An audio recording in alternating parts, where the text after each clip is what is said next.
My son's wedding was the most beautiful room I had ever been invisible in.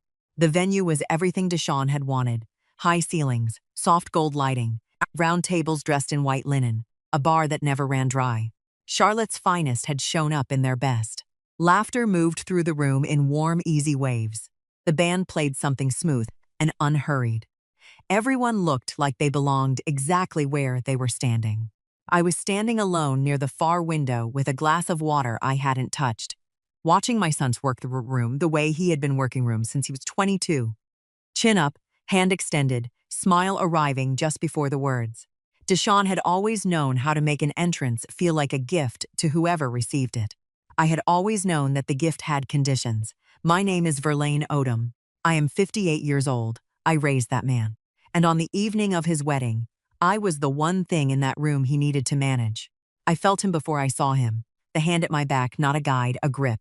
The specific pressure of a man moving something he finds inconvenient without wanting to appear as though he is moving it at all. I set my glass down on the windowsill and let him steer me. "There's someone I want you to meet," he said, low and smooth. Nothing in his voice suggested what was coming. He walked me across the room toward a man holding court near the center. Tall silver at the temples, the kind of stillness around him that only comes from decades of being the most significant person present. 3 associates flanked him in a loose half-circle. Reginald Whitfield, my new daughter-in-law's father, a name that moved markets in 3 states. Deshawn's hand stayed at back until we were close enough that removing it would have looked deliberate. Then he began, "Mr. Whitfield, this is my mother. I should warn you." A small laugh, rehearsed, landing like a joke told too many times. "She's what we call the family failure. Never quite figured out what she wanted to do with herself." I kept my face still. Cortland materialized at my left shoulder the way he always did, drawn to Deshawn's orbit like something without its own gravity. He half-turned toward the bar as he spoke, his attention already leaving before his words arrived. "We don't brag about her," he said, casual, unexamined, gone before the sentence finished. "If you are watching this right now, drop the time in the comments. I want to know what hour found you here, because what happened next changed everything." Reginald Whitfield did not laugh. That was the first change in the room. His glass paused halfway to his mouth, not dramatically, just long enough for his eyes to settle on me properly now, with the specific attention of a man rechecking information he thought he understood. One of the associates beside him glanced between us. The conversation nearest to us softened slightly, more instinct than interruption. Then Reginald set his glass down. He stepped forward and took my hand in both of his. Not performative warmth, not society politeness. Recognition, real recognition. When he spoke, his voice was low enough that only I could hear the full weight of it. "So it's you." A pause. "This is unexpected." Behind me, Deshawn gave a short, uncertain laugh, the kind people use when they feel a conversation shifting somewhere they can no longer predict. Cortland turned more fully toward the bar, already reaching for the safety of another interaction. Neither of them saw what I saw. Reginald Whitfield was not looking at me like a billionaire discovering hidden royalty. He was looking at me the way experienced people look when a professional name they have heard quietly for years suddenly acquires a face. Mine, here, in this room, being introduced as though I were a cautionary tale instead of a person. There was no spectacle in his reaction. That was what made it matter. He leaned slightly closer, said 4 words I will not repeat yet. I simply nodded. Deshawn's face was doing something it had never done in front of me before. Not anger, not embarrassment. Something quieter and more unsettling than either. The specific expression of a man who has handed something over confidently and is only now realizing he did not understand what he was holding. He stood 8 feet away with his champagne glass and his wedding smile, and watched Reginald Whitfield keep me exactly where I was, and I could see him searching for an explanation that fit the world as he had built it. He did not find one. Reginald moved naturally, the way men of his standing always move in rooms, without urgency, without performance. He turned slightly to his left and introduced me to the 2 associates still flanking him. First name only, no title offered, no context given. Just, "This is Verlaine," the way you introduce someone whose name is expected to do its own work. It did. The first associate, A compact man in a charcoal suit extended his hand and said, "I didn't realize." That was all. 3 words carrying the specific weight of someone recalibrating a room they thought they already understood. The second associate, a woman with close-cropped hair and reading glasses pushed up on her forehead, held my hand a half-second longer than a standard greeting requires. "Odom Capital," she said quietly. Not a question. I smiled and said it was good to meet them both. Across the room, Deshawn had not moved. Cortland found me within minutes. He came close enough that his voice wouldn't carry and tilted his head toward Reginald with the expression he always used when he wanted to appear casual about something that was eating at him. "How do you know that man?" he asked. I looked at him, let the question sit for exactly 1 beat. Then I smiled. The same smile I had been giving Cortland for 32 years when I could decided a conversation was not worth having, and said, "We've crossed paths." He waited for more. I picked up a fresh glass from a passing tray and turned slightly toward the room. That was the end of that. What I noticed next was Amara. She had positioned herself near her father with the practiced ease of always some time reading him, close enough to observe, far enough not to intrude. She was studying his face the way you study something that is behaving outside its pattern. Reginald Whitfield had attended dinners with senators, closed rooms with developers worth 9 figures, and stood in circles that move serious money. Amara had watched all of it. She knew exactly how her father looked in those rooms. He had never looked at anyone the way he had just looked at me. I watched her watching him, and I remembered something. 3 weeks before this wedding, at a dinner in Deshawn's home, someone had directed a question toward me about my background. Amara had answered before I finished my first sentence. Smooth, warm, seamless, and steered the table somewhere else entirely. She had not been cruel about it. She had simply decided in that moment that my answer was not necessary. I had filed it then. I filed this moment now. Same drawer, no urgency. The band shifted into something slower. Conversations resumed their natural shape around us. The room settled back into its version of normal. It was not the same room it had been 40 minutes ago. Only 2 people in it understood that fully. Reginald caught my eye from across the space, a single glance, unhurried and deliberate, and nodded once. The specific nod of a man confirming something that did not need to be spoken aloud. I nodded back. Deshawn saw it. I know because I saw him see it. The stillness that moved through his body like something cold finding no exit. He did not know what had just passed between us. He knew it mattered. Reginald Whitfield did not summon me. He simply began moving toward the quieter end of the room and left just enough space beside him that the invitation was clear without being stated. That was the language of a man who had never needed to ask twice for anything. I followed. We settled near a stretch of wall away from the band, away from the bar, away from the warm cluster of wedding noise. He turned toward me with the full attention of someone who had been waiting to have this conversation for longer than I had known. It was coming. "Your attorney is Prentice Ware," he said. Not a question. "Has been for 22 years, I said. He nodded once, the way men nod when a detail confirms something they already suspected. 8 years ago, my team was working a Southeast Corridor acquisition, he said. Different asset class, different market position, but the same structural fingerprint as a repositioning that had moved through Charlotte a few years earlier. My attorney flagged it, said the prior move was cleaner than anything he'd seen in that space. He paused briefly. He reached out to Prentice's office for background. She said the principal preferred to remain private. My team respected that. A faint shift at the corner of his mouth. I remembered the name anyway. Odom Capital, I said. Odom Capital, he repeated. And then tonight your son introduced you, and you said your last name and. He stopped. A short exhale through the nose. Almost a laugh, but quieter than that. That was all it took. I had said my name the way I always said it, plainly, without decoration. I had not known that one word had been sitting in Reginald Whitfield's professional memory for 8 years waiting for a face. The Charlotte repositioning saved that project, he said. I don't use that word loosely. Half the room thought the corridor had peaked already. You moved before the institutional money caught up. He looked at me directly. That changed the outcome for everyone downstream from it. It was a calculated decision, I said. The fundamentals supported it. They did, he agreed. But plenty of people see fundamentals and still hesitate. Timing is usually where people fail. There was no performance in the conversation, no showing off, no need to establish credentials either of us already understood.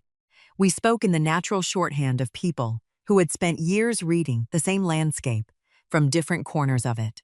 It was the most honest conversation I had been part of in years. No translation, no softening, no careful editing of myself before the words left my mouth. I had forgotten what that felt like. I became aware of Deshaun before he spoke. He had positioned himself close enough to hear fragments and far enough away to pretend he wasn't listening. What he was hearing was making no sense to him. I could feel it in the way he kept shifting his weight, recalibrating, trying to find an angle that made this version of his mother fit the one he had carried his entire adult life. It did not fit. It was never going to fit. He stepped forward finally and touched Reginald's arm lightly, the social interruption dressed as familiarity. "Mr. Whitfield, I hope she's not talking your ear off." A laugh followed it. Rehearsed. Landing badly. Not cruel enough to challenge directly. Just dismissive enough to shrink the moment back into proportions he understood. Reginald turned slowly toward him. The expression on his face was not unkind. That would have been easier for Deshaun to process. It was something more unsettling than unkind. Patient, measured, completely without social cushioning. The look of a man quietly reassessing another man in real time. For a brief second, nobody spoke. Then Reginald said, very evenly, "Your mother and I were discussing a project that impacted half this corridor." Nothing aggressive in the sentence. That was what made it land. Deshaun's smile faltered almost invisibly at the edges. He glanced at me then, quickly, instinctively, like he was checking whether I intended to rescue him from the moment or expose him further inside it. I did neither. Reginald returned his attention to me with calm finality, and Deshaun's laugh disappeared before it fully finished. Amara Whitfield Odom had been watching her father since she was 4 years old. I knew this the way you know things about people who have never spoken them to you. Through observation, through pattern, through the specific quality of attention a daughter gives a father she has spent her whole life studying. She knew every register of Reginald Whitfield. She knew what his face did when he was being polite to someone unimportant. She knew what his posture did when he was genuinely engaged. She had been reading him across rooms since before she understood what reading a room meant. Which is why, when she found him between conversations near the back of the venue, she was not asking casually. I was 20 feet away with a clear sightline and nothing to do but watch. I could not hear them. I did not need to. Amara asked something direct. Her chin level, her hands still, the body language of a woman who wanted a real answer and intended to know whether she was receiving one. Reginald listened to the full question before he responded. He answered carefully, measured words, deliberate pacing, the specific delivery of a man who was not lying, but was not volunteering everything either. He was handing his daughter the tools and letting her build her own conclusion. She was her father's daughter. She would build it correctly. She returned to Deshaun's side 3 minutes later. To anyone else in that room, she looked exactly the same. Composed, beautiful, the bride at her own reception, moving through the evening with ease. But I had been watching her before she went to her father, and I was watching her now. Her posture had changed by 3 degrees. Something behind her eyes had quietly rearranged itself. Deshaun did not notice. He was already mid-story with 2 friends from his professional circle. One hand gesturing, the other holding his glass at the angle he's always held it when he was performing comfort. I watched him reach the part of whatever story he was telling that required a light reference to me. I knew the shape of it before the words arrived, had heard its variations for years, and deliver it with the easy confidence of a man who had never once been challenged on that particular material. His friends laughed. Amara picked up her glass and looked at the table. Not at him. Not at his friends, at the table, the white linen, centerpiece. Somewhere that was not the source of the laughter. That was the first time she didn't follow him. Small, quiet. Most people in that room would have missed it entirely. But I have been reading Small and Quiet my entire life. Small and quiet is where everything that matters begins. She had not turned, not yet. But she had stopped moving in the direction she came in. And in my experience, when a woman of her particular intelligence stops moving in one direction, she is already choosing another. The evening wound toward its close. The band softened, guests began the slow drift toward exits. Reginald found me one final time near the entrance hall, unhurried, deliberate, as though he had been saving this moment. "I'd like to send something to your office next week," he said. "If that's agreeable." "That's fine," I said. Neither of us explained what that meant. Neither of us needed to. His associate, the woman with the reading glasses from earlier, approached, and I gave her my professional contact. Not my home number, my office line, the one that rang at Prentice Ware's suite on Tryon Street. I felt Deshawn watching from across the room. I did not look up. What was tightening in his chest at that moment was his own business. I had spent enough years managing his comfort. Tonight that work was finished. 3 weeks after the wedding, Deshawn hosted dinner. That was how I knew he was unsettled. Deshawn did not host family dinners out of warmth. He hosted them out of strategy. When something in his world shifted outside his control, he pulled people back into a room he owned and reset the order of things from the head of his own table. I had watched him do this since he was 26 years old. I recognized the move the moment the invitation came. I came anyway. I always came. His home was handsome. Good furniture, good lighting, the kind of deliberate, tasteful arrangement that announced ambition without quite achieving ease. Amara had set the table herself. She greeted me at the door with both hands and held the contact a half-second longer than she used to. I noted it, said nothing. The guest Deshawn had invited was a man named Gerald Fitch, commercial real estate broker, Southeast Corridor, 15 years in the market. Deshawn introduced him, with the specific energy of someone displaying a new connection, the Whitfield name already doing its work in the introduction. Gerald Fitch had the handshake of a man who understood that tonight's dinner was partly social and partly evaluation. The meal moved the way those meals always move. Careful conversation, probing questions dressed as small talk, everyone performing a version of themselves, slightly more polished than the one they arrived with. Cortland talked about his years in corporate. Deshawn talked about his current projects. Gerald Fitch listened well and chose his moments. His moment came over the main course. He was discussing the Southeast Corridor, the market shifts, the developments that had shaped parts of its trajectory over the last decade. When he mentioned the Charlotte repositioning, not dramatically. The way professionals reference deals that quietly changed how people in their field thought afterward. He named the development. Described the point where financing tightened and several firms backed away. Described the repositioning structure that stabilized it before the wider market fully understood where the corridor was heading. He shook his head once. "That was one of those deals people still bring up in investment conversations," he said. "Not publicly. Most people outside commercial real estate wouldn't know it. But in the market, people remember who moved early." Cortland leaned forward slightly. "Who was behind it?" Gerald Fitch cut into his food before answering. "Private investment group. Odom Capital." The words landed lightly from his mouth and heavily everywhere else. He continued without noticing immediately what had happened at the table. "They kept a low profile. Didn't chase publicity. That's part of why people respected the move so much. No interviews. No conferences. Just good positioning and good timing." The table went quiet. Not the quiet of an empty moment. The quiet of a specific weight, settling over specific people who were each processing the same 2 words at different speeds. I reached for the bread basket, passed it to Amara, kept my eyes on my plate.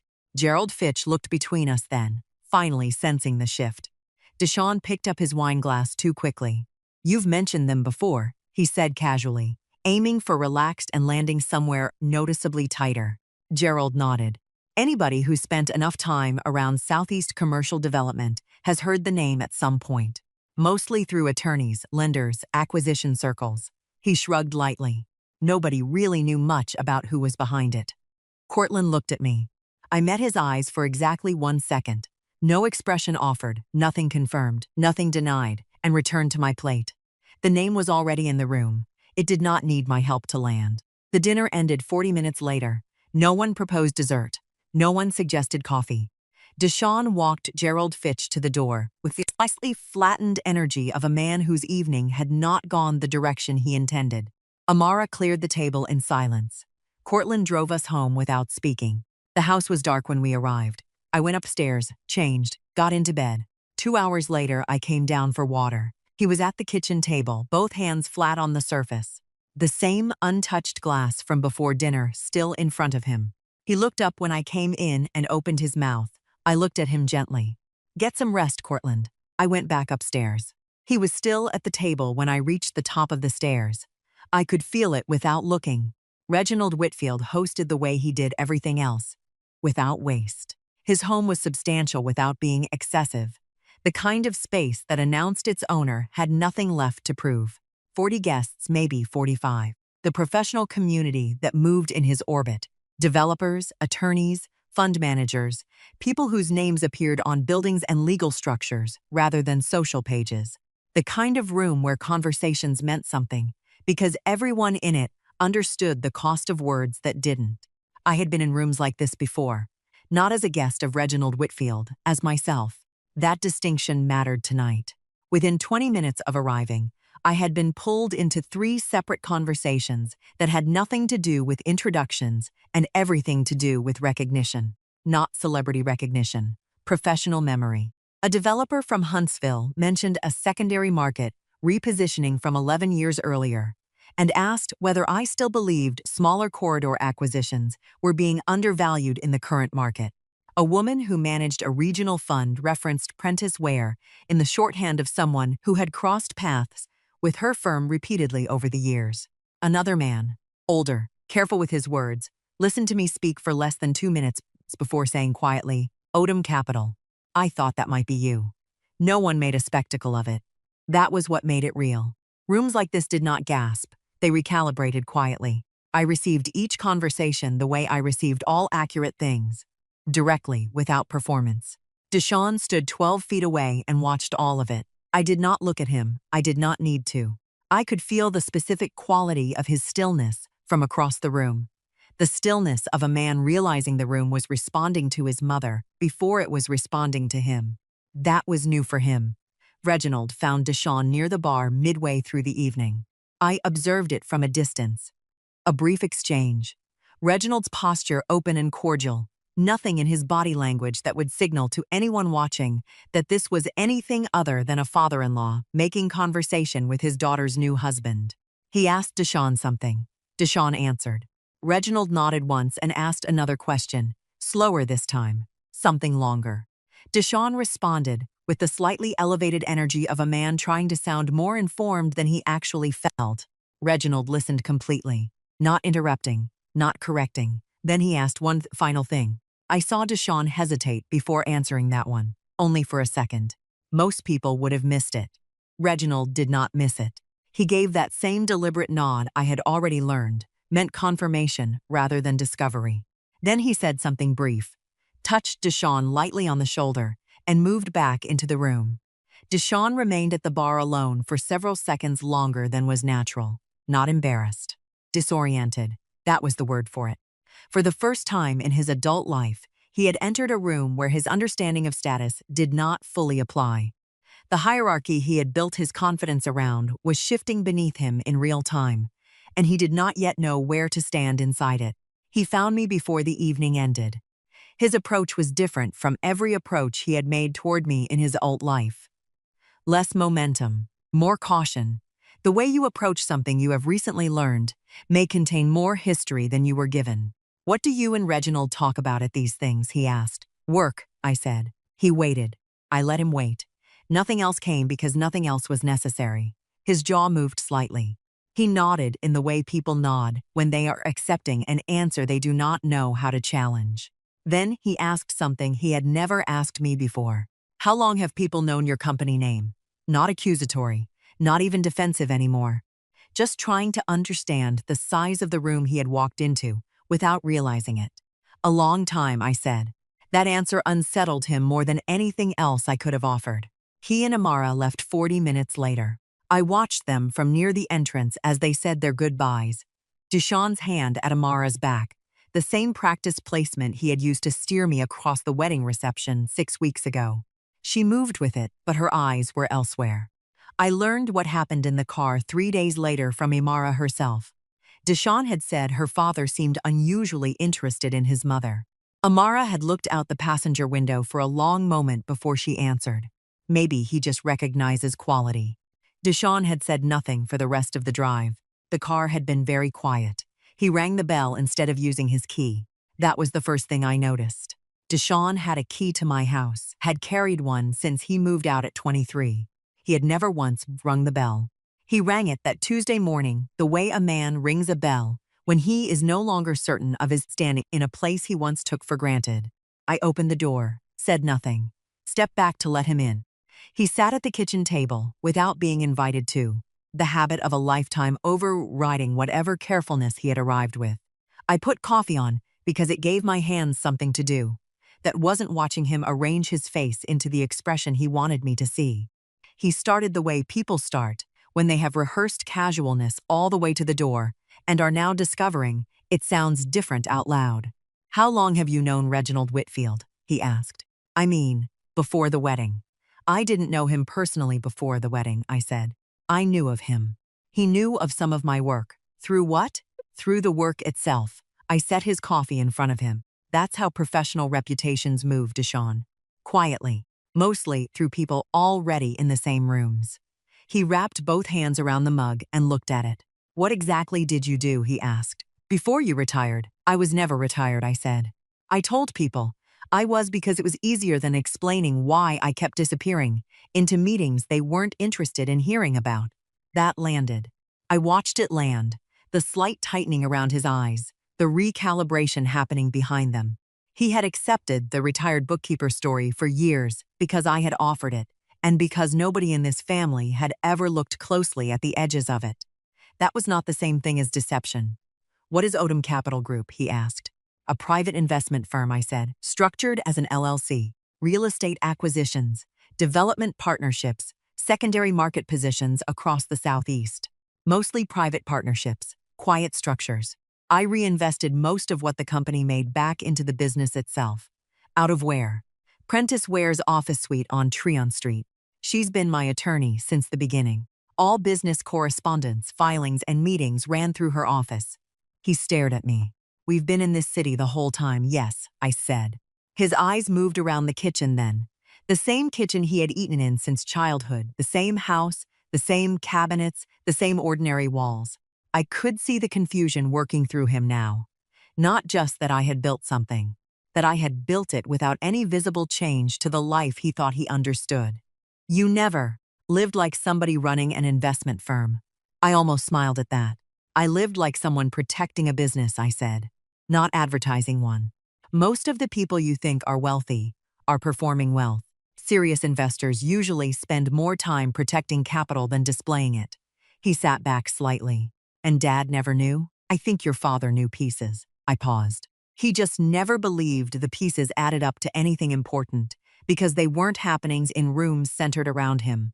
The questions kept coming, and I kept answering them, directly, without softening, without the editorial layer I had spent 30 years applying to conversations in this family. Every answer was simply the truth. I had always been prepared to tell it. The preparation had just never been required before. I watched him absorb each answer and reach for the next question the way a person reaches for something to hold on to when the ground beneath them is rearranging. He had come here to collect information he could use to rebuild his understanding of me into something manageable. He was discovering that the information did not build in that direction. He went quiet for a moment. Then, "Why didn't you ever tell us?" I looked at him. Not with anger. Not with the performed patience I had given him for decades. With something that was simply true and had been true for a long time. "You never asked, Deshaun. Not once in 34 years. The kitchen held that sentence for a long time. Neither of us moved to clear it. He left 20 minutes later with the careful movements of a man who no longer trusted the floor. I stood at the window and watched his car sit in the driveway for 2 full minutes before it pulled away. I learned the rest from Cortland that evening. Deshaun had called him from the car, told him what I said. Cortland had been quiet for a long time, the particular quiet of a man counting something he did not want to finish counting. Then he said, "She's right." Deshaun had no answer for that, neither did Cortland. Sylvette's house smelled like coffee and something baking, and 30 years of a woman living exactly as she pleased. I sat in her kitchen the way I only sat in one place in the world, without arrangement, without the careful posture I carried everywhere else. My shoes were off, My jacket was on the back of the chair. The cup she put in front of me was the chipped one she had owned since 1987 and refused to replace because it held the right amount. Sylvette had known me since before I knew myself. That was not sentiment. That was fact. She sat across from me and watched me for a moment, the way she always watched me when she was deciding whether to say the careful thing or the true one. Then she asked, "How are you holding up with all of this?" I gave her the answer I had been giving everyone. Measured, composed, fine, all things considered. Moving through it steadily, she let me finish. Then she set her cup down. "That's not what I asked you," she said. The kitchen went quiet, in the specific way. Sylvette's kitchen went quiet when she had decided the real conversation was starting whether I was ready or not. Outside, somewhere down the block, a lawnmower started and stopped again. "You know what I keep thinking about?" she said. "All those years I came over, and you would disappear halfway through dinner because you had paperwork." A faint smile touched my mouth before I could stop it. "I did have paperwork. I know that now." She leaned back slightly. "Back then, I thought you were hiding from people." I looked down into my cup. The truth was, sometimes I had been. Not because I was ashamed of what I was building. Because I was tired of measuring how much of it a room could tolerate before somebody needed to make a joke or redirect the conversation somewhere more comfortable for them. Sylvette watched my face carefully. "You stopped offering pieces of yourself in that house a long time ago," she said quietly. There it was, not the dramatic version. Not the language people use when they want pain to sound poetic. Just the truth sitting plainly between two women, old enough to recognize it without decoration. I traced my thumb once along the rim of the cup. "In the beginning, I thought if I explained things better, they'd understand," I said. Then, after a while, I realized they weren't misunderstanding me. They just weren't listening very carefully. Sylvette nodded once, like that confirmed something she had suspected for years. "They performed certainty," she said after a moment. "Both of them, your husband and your son. Loud enough that eventually everybody else stopped checking whether they were actually right." I let out a quiet breath through my nose. Not quite a laugh. What she said wasn't cruel. That was the thing about Sylvette. She never sharpened a truth unnecessarily. If something cut coming from her, it was because the edge was already there before she touched it. She stood and refilled my cup without asking. Then she said, "Cortland came here." I looked up. "Last week. Sat right where you're sitting." She returned to the table slowly. He kept starting sentences he couldn't finish. Just starting them and stopping. I could picture it immediately. Cortland had always relied on fluency. Confidence came easily to men who spent years being treated like the natural authority in every room they entered. Losing that fluency would have felt like losing balance. Sylvette rested both hands around her own cup. At one point, he asked me if you ever seemed unhappy. A pause. I told him unhappy wasn't the right word. My fingers tightened once around the ceramic. "What word did you use?" She looked at me steadily, alone. The kitchen stayed quiet after that. Not uncomfortable. Just honest. I turned toward the window. The yard outside was very green and very still.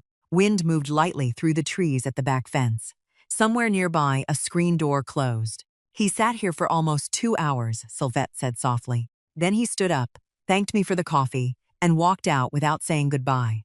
I nodded once, because I understood exactly what that meant. A man does not forget goodbye after 32 years of manners. He forgets it when he leaves a room carrying something too heavy to hold and still remember ordinary things. He was at the kitchen table when I came downstairs at 6:45 in the morning. The coffee in front of him was full and cold. He had been there long enough for it to stop steaming and had not touched it, which told me everything about the state he was in before he opened his mouth. Cortland had been a coffee man for 32 years. He drank it the moment it was poured. A full cold cup meant he had been sitting in something too heavy to remember ordinary things. He looked up when I came in. His eyes were clear. He had not slept, but he had not been crying either. He had been thinking. The specific exhaustion of a man who had spent the night doing arithmetic he kept hoping would come out differently. "I need you to show me," he said. "Not show me everything, not I deserve to know, just show me." The way a man asks when he has already decided the answer will cost him something permanent, and has resolved to pay it anyway. I went to my office. I did not take long. The folders were where they always were. The filing cabinet beside my desk, third drawer, hanging files organized by year the way Prentice had taught me to organize them when we first started. I took out 3, the ones that told the clearest story in the least amount of pages. I placed them on the table in front of him, sat down across from him, said nothing. Before he opened the first one, I told him one thing. Odom Capital Group has always operated under a separate business address, Prentice Ware's office suite on Tryon Street. All statements, correspondence, and business tax filings went directly there. I filed business taxes separately from our household return every year. You signed the joint household return. You never asked what I filed independently. I paused. I never offered. He held my eyes for a moment. Then he opened the first folder. He went through them slowly. I did not watch his face, I watched his hands. The way they moved through the pages said more than his expression would have. Careful at first, the hands of a man still hoping for a misunderstanding, then slower. Then very still on certain pages, the ones with the earliest dates. The ones from the years when Deshawn was still in school, and Cortland was telling people at dinner parties that he managed the household finances. The numbers were not what stopped his hands.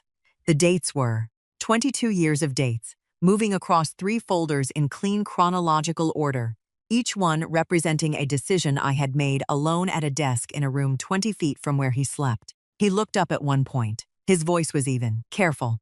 I thought you were keeping books for other people. I was, I said, mine. He looked back down. Kept going. When he closed the last folder, he did not move for a long time. The kitchen was completely quiet. Outside, a car passed. A bird made one sound and stopped. Cortland sat with his hands flat on top of the closed folder, the way a man sits when he is trying to keep something from rising through him that he has no container for. I waited. He finally looked up. Did you ever want to tell me? I considered the question with the full weight it deserved, because it deserved weight. It was the most honest thing he had asked me in 32 years. I wanted you to want to know, I said. I picked up the folders, walked back to my office, closed the door behind me, quietly, the way I had always done everything in this house.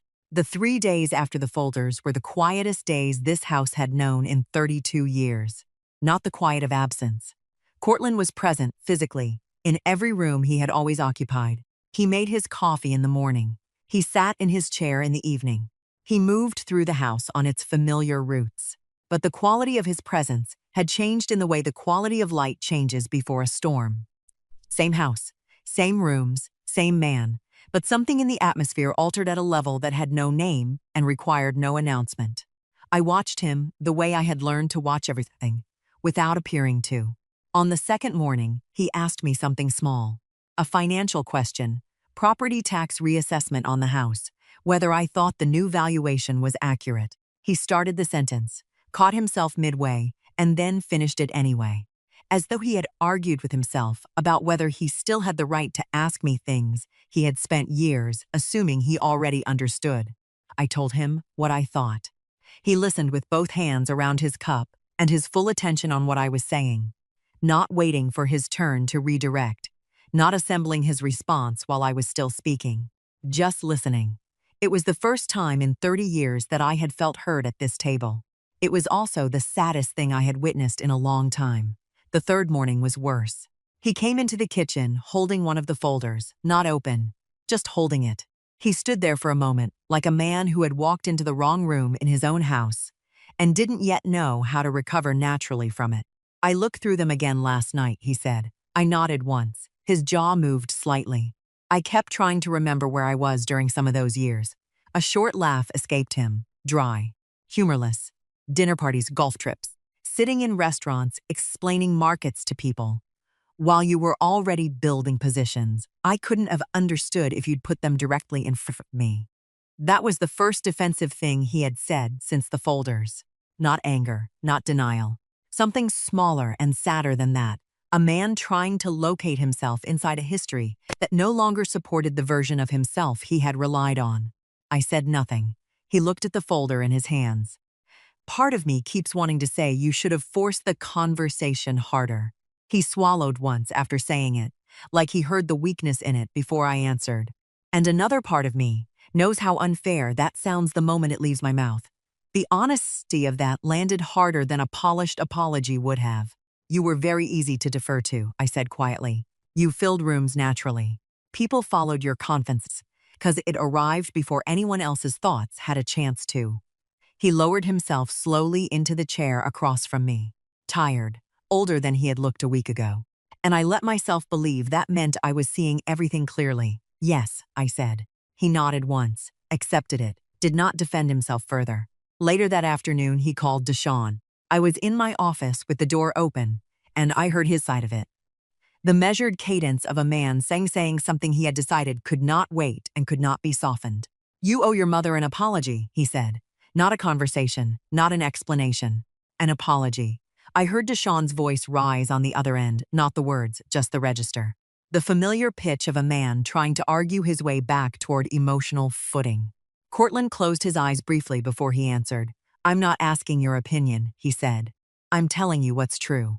The call ended shortly after. That evening, he came to where I was sitting in the front room and stood in the doorway, the way men stand when they have something they need to say and are not certain they have earned the right to say it. How did I miss it, he asked. All of it. For all of those years. I looked at him. He was not defending himself. The question was genuine. The specific accounting of a man who had finally stopped protecting the version of himself he preferred over the truth of who he had been. I didn't lose you at the kitchen table, he said finally. It was not a question. No, I said. You didn't. Later that night, before we went upstairs, I told him I had spoken with Prentice Ware. He went still. He knew that name. He looked at me carefully and asked what for. I told him. Neither of us said the word. We did not need to. It was already in the room, quiet, settled, and not going anywhere. She rang the bell the same way Deshawn had. I noticed that immediately. The bell instead of a call ahead. The same careful signal of someone who was no longer certain of their standing at a door they had treated as a formality before. Imara stood on my porch in a plain coat with her hands at her sides and no performance in her face. No rehearsed opener, no social cushioning, just a woman who had decided to come and was here. I stepped back and let her in. We started with ordinary things, the way people who are building towards something difficult always start with ordinary things.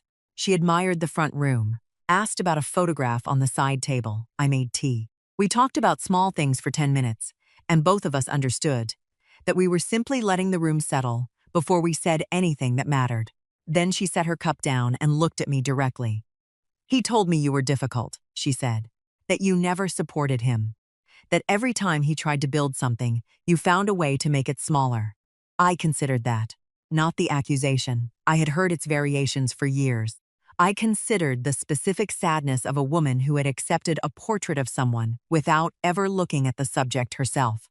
I was always there, I said. He just didn't like what he saw when he looked. She held that, did not deflect it, did not defend him. She sat with it the way a person sits with something they already knew and were waiting to have confirmed. I've been watching you, she said, since the wedding, in every room, waiting for the version of you Deshawn described to appear. She paused. There's only one version of you. There's only ever been one. That was accurate. I had never had the luxury of multiple versions. Precision had always been the only option available to me. She told me then what she had come to tell me. Her father had been in conversations with his fund managers for 3 weeks. Internal conversations, not preliminary, not exploratory, but structural. The Whitfield-Odom partnership was already being built at the framework level. My name had been in those discussions since before Reginald mentioned sending something to my office at the reception. The proposal I was expecting was not a beginning. It was a formality closing around a decision already made. I absorbed that without showing what it did to me. Imara knowing before I did. Reginald's own daughter carrying this to my door before his office sent the paperwork was not accidental. Reginald Whitfield did not do anything accidentally. She apologized then, not with preamble, not with qualifications built around her intentions or her circumstances.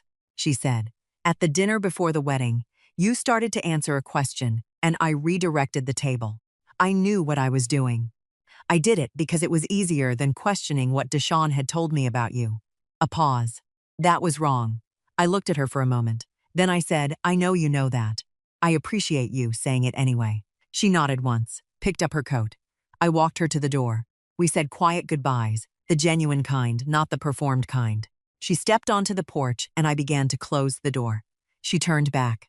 "He married you thinking your name meant nothing," she said. "My father built a career knowing it meant everything." She walked to her car. I stood in the open doorway and watched it until it turned the corner and disappeared. The street was very still after that. I stayed in the doorway longer than was necessary. Sylvette called me the following evening and told me everything. She had been at Amara's home, a prior arrangement, nothing connected to what was coming, when Deshawn arrived. She said she offered to leave. Amara told her to stay. That detail alone told me everything I needed to know about where Amara had arrived internally. A woman who asks a witness to remain is a woman who has already made her decision and wants to see whether the other person is willing to tell the truth with someone else in the room. Deshawn came in with the energy he always carried when he was managing something.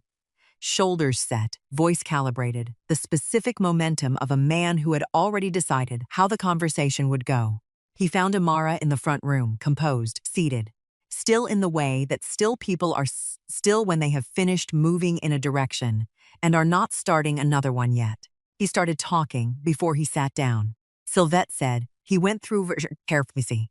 His mother's sudden visibility was changing the dynamics around the family. Reginald's interest was creating assumptions. People were beginning to blur personal relationships with business judgment. He framed everything as concern, practical concern, the kind respectable people hide behind when they want control without appearing controlling. He said he had reached out to one of Reginald's senior assistants earlier that week. Not to interfere, that was how he phrased it. To advise caution. To suggest that family relationships sometimes complicated business structures in ways outsiders couldn't immediately see. That landed more realistically, not sabotage, management. That had always been Deshawn's instinct. Amara let him finish completely. Then she said, "You called my father's office." Deshawn went quiet. "You contacted his staff before speaking to me." Her voice stayed calm. "Before speaking to your mother. Before speaking to my father directly." Sylvette said the silence that followed had a specific texture. The silence of a man realizing a conversation he believed sounded reasonable in his own head no longer sounded reasonable once spoken aloud in front of someone else. Deshawn recalibrated quickly. He said he was protecting the family structure. Said his father-in-law didn't understand the emotional history involved. Said outside people were beginning to romanticize his mother's business reputation without understanding the reality of what their family relationships had actually looked like for years. Amara did not argue with any of it. That was what unsettled him. She simply stayed where she already was emotionally while he kept moving around the room, trying to find stable ground. Finally, she said, very quietly, "Do you hear yourself?" Sylvette told me Deshawn stopped speaking after that. Not because he agreed.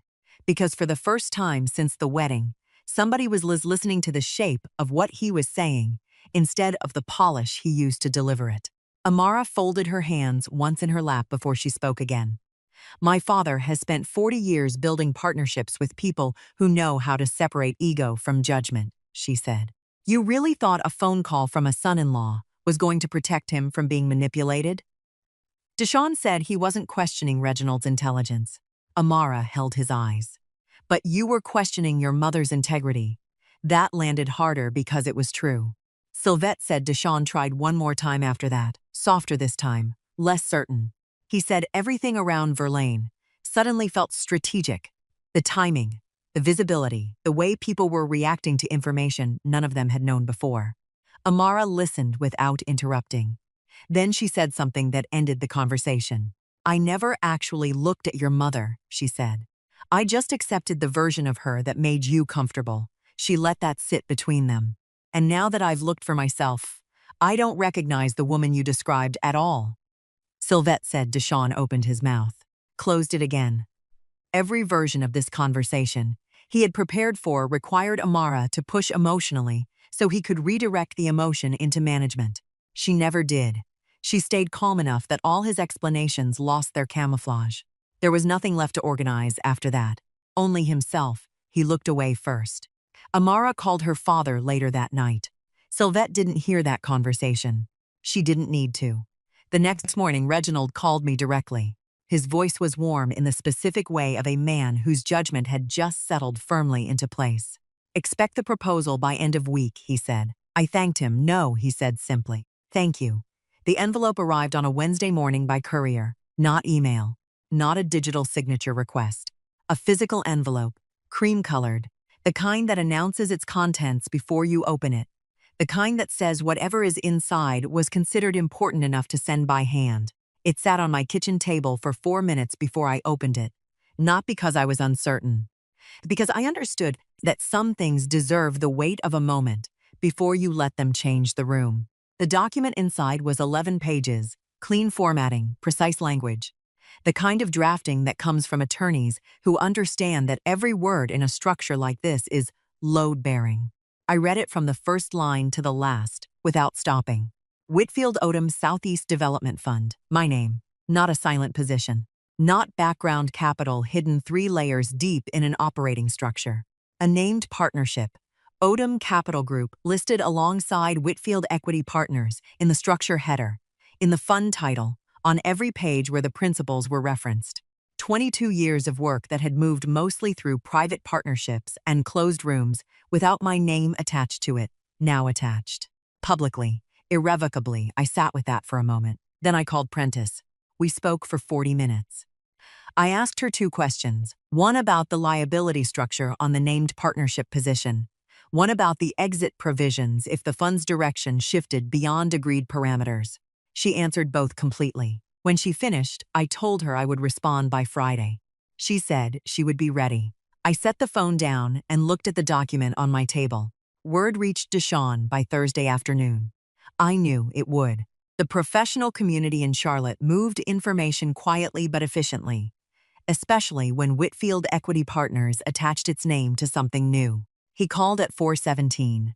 I watched his name on the screen for 2 full rings before I answered. The first thing I noticed was the silence before he spoke. He was searching for the register, the pitch and tone that fit a call he had no template for. Every previous call he had made to me in his adult life had a shape he already knew when he dialed. This one had no shape. I let him find it on his own. "I heard about the fund," he said finally. "Your name is on it." "It is," I said. Another pause. Longer this time. I didn't realize it had gotten that serious. There it was, not denial exactly. Something more reflexive than that.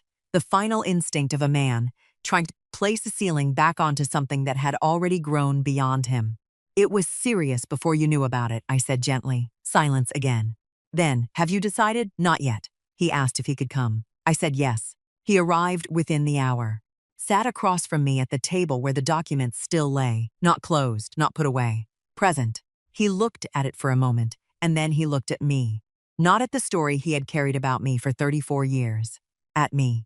The specific quality of his attention had changed in the way attention changes when a person finally stops filtering what they are seeing through what they expected to see. "What do you want?" he asked. Not what Reginald was offering, not what the structure required. "What do you actually want?" I looked at my son and understood that this was the first honest question he had ever asked me, without trying to guide the answer somewhere useful to himself afterward. So I answered honestly. What I wanted was what I had always been building toward, to have my work stand in public the way it had always stood in private, to stop being the best-kept professional secret in rooms that had known the deals for years, but never the person behind them. He nodded slowly. Twice I watched him almost interrupt. The old reflex was still there, the instinct to explain, reinterpret, soften himself back into the center of conversation. But each time, he stopped himself before the words fully arrived. That mattered to me, not because restraint erased what came before it, because real change usually announces itself quietly first. We sat together for another hour. It was not forgiveness. It was not reconciliation. Deshawn was still carrying too much ego for either of those things to happen cleanly yet, and I was too clear-eyed now to mistake a beginning for a conclusion. But it was real. 2 people having the first honest conversation they had ever managed without trying to win it. On Friday morning, I signed the proposal, sent it back to Prentice's office by 9. Then I called Sylvette. "It's done now," I said. She exhaled, long, slow, the breath of a woman who had been holding something on behalf of someone she loved for a very long time. Neither of us said anything else. neither of us needed to. There is a particular kind of quiet that lives on the other side of a decision fully made. Not the quiet of avoidance. Not the quiet of someone waiting to be talked out of something. The quiet of a woman who had sat with every version of a choice, turned it over completely, and set it down facing the direction it needed to face. That was the quiet I carried into the proceedings. It did not waver. It did not require maintenance. It was simply there, the way foundations are there, underneath everything, whether or not anyone thinks to look. The truth was, the marriage had been ending for much longer than either of us had said aloud. The wedding had not destroyed it. The wedding had simply removed the last excuse for pretending I could still live comfortably inside a version of myself built around being unseen. Prentice filed the initial paperwork on a Tuesday. The asset disclosure was required by law, and I had prepared it with the same precisions I brought to every document that passed through my professional life. Every holding listed, every return recorded, every year accounted for. Going back to the first Odom Capital transaction 22 years ago, a secondary market position on a mixed-use parcel in Mecklenburg County that had returned 4 times its entry value inside 30 months. All of it, clean, chronological, unambiguous. The full picture of what I had built, attached to a marriage being formally concluded. Cortland's attorney called Prentice's office 3 times in 1 week. Prentice told me about the calls without editorializing. That was her way, had always been her way. The calls were not contests, they were not accusations. They were the calls of a man trying to understand what he was reading because the structure of our life together suddenly looked different in retrospect than it had while he was standing inside it. Each call asked a clarifying question. Each question revealed another layer of what had existed inside this marriage without being seen. Prentice answered everything accurately. That was all that was required. Cortland requested a final conversation before the proceedings advanced. I agreed. We sat at the kitchen table, the same table that had held the folders, the cold coffee, the unspoken word, and he did not ask me to stop. He had enough self-knowledge left to understand that asking me to stop was not a conversation he had earned. He told me he was sorry, not for the wedding, not for the folders, not for the visible moments that had finally forced everything into the open. He was sorry for the years before all of it, for the redirections, for the casual authority he had worn so naturally he had mistaken it for normal, for building his understanding of our marriage around an assumption I had quietly carried for decades, because correcting it every day would have required becoming someone exhausted all the time. It was the most precise apology I had ever received. I thanked him directly, without the softening I would have applied to those words 10 years ago. Then I told him it changed nothing about my decision. He nodded. Not the nod of a man accepting defeat, the nod of a man accepting truth. There was a difference, and he had finally learned it. We sat together for a few more minutes without speaking. 2 people at the end of something that had been long and real and had slowly become unsustainable in ways neither of us had fully named when they were happening. I did not rush it. Some endings deserved to be sat with, not managed away. Then I stood, walked him to the door. We said goodbye the way people say goodbye when they mean it and know it is final, simply, without theater. I closed the door, walked back through the house alone, past the kitchen, past the front room, past the office where the 3 folders still sat in their drawer, exactly where I had returned them. I did not stop. I kept walking until I reached the window at the end of the hall, stood there and looked out at the street. The same neighborhood, the same quiet that had surrounded this house for 22 years while everything inside it shifted without anyone outside knowing. Friday was 4 days away. I thought about what it held, and I felt something move through me that I had not felt in a very long time. Not happiness. Happiness was too light for what this was. Something underneath happiness. Something that did not depend on circumstances or other people's recognition to sustain itself. Something that had been there the whole time, waiting for the house around it to finally get quiet enough to hear. My name was on the materials at the door, not buried in the fine print, not listed as a silent contributor in an appendix nobody reads. On the materials at the door, the program handed to every person who walked into that room, the banner behind the podium, the fund title on every surface that carried a title, Whitfield Odom Southeast Development Fund. My name joined to work that had always been mine, finally standing in public the way it had always stood in private. I arrived early, not from anxiety, from habit. I had always done my best thinking in rooms before they filled. I stood near the window with coffee I actually drank this time and watched the space come alive around me. Caterers, event staff, Reginald's team arranging materials with the quiet efficiency of people who understood that the details of a room announced its intentions before anyone spoke. One of the event coordinators handed me a program and moved on without a second glance. I looked at my name on it for exactly 1 moment. Then I folded it and put it in my bag. I did not need to hold it to know it was real. The guests arrived the way guests always arrived at events like this, in clusters, in conversation, in the specific social geometry of people who already knew each other and were here to make that knowing official in a new context. Within 30 minutes, I had been approached by people from 4 different firms. Some I recognized from Reginald's earlier gathering. Some were new. None of them approached me with surprise anymore.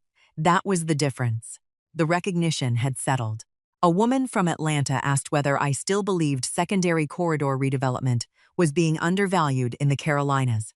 A developer from Nashville referenced a position I had taken years ago that his partners initially thought was too aggressive until the returns forced them, though, to reconsider. Another man simply shook my hand and said, "I've been hearing your name for years." Not admiration, acceptance. The room had already made space for me before I entered it. I received each conversation the way I had learned to receive accurate things, directly, without deflecting, without performing modesty I did not feel. Reginald found me near the center of the room when the formal program began. He introduced me to the assembled guests the way a man introduces someone whose work has earned every word he is about to say, by name, by history, by the specific decisions that had shaped the landscape everyone in that room operated inside. Not as someone's mother, not as anyone's wife, as Verlaine Odom, as Odom Capital Group, as the woman who had seen what other people missed and moved before the window closed. It was the introduction I had been owed for 22 years. And for one brief moment, one small private moment, I felt it, not triumph. Something deeper and far more human than that. Relief. The exhaustion of carrying something valuable alone, for so long finally loosening its grip by a single degree. I let myself feel it exactly once, then it passed. I stood straight with both feet on the ground and received the room without performance. I found Deshaun with my eyes before he found me with his. He was near the far edge of the room, present but peripheral, the body language of a man still learning how to exist inside a room that no longer revolved naturally around him. Amara was 30 feet away in a separate conversation, her posture open and engaged, already moving through this room on her own terms. She had not come as anyone's wife tonight. She had come as herself. Deshaun watched me receive what he had spent years deciding I had not earned. I did not look away. Neither did he. And for the first time since the wedding, I saw something in his face that had nothing to do with confusion or defensiveness or recalculation. Grief, not for the fun, for the years. For the version of me he had accepted because it required less from him than seeing me clearly would have. What passed between us across that room was not forgiveness. Forgiveness would come later, slowly, in ordinary moments if it came at all. It was not war either. It was something quieter and more permanent than either. It was 2 people finally seeing each other accurately. I turned back toward the room, toward the work, toward the name on the banner behind the podium, toward the version of myself I had built across 22 years of early mornings and closed doors, and the specific discipline of a woman who understood that the work was always worth more than the argument about the work. I was not performing power. I was simply no longer hiding from it. They introduced me as the failure. He already knew me as the foundation.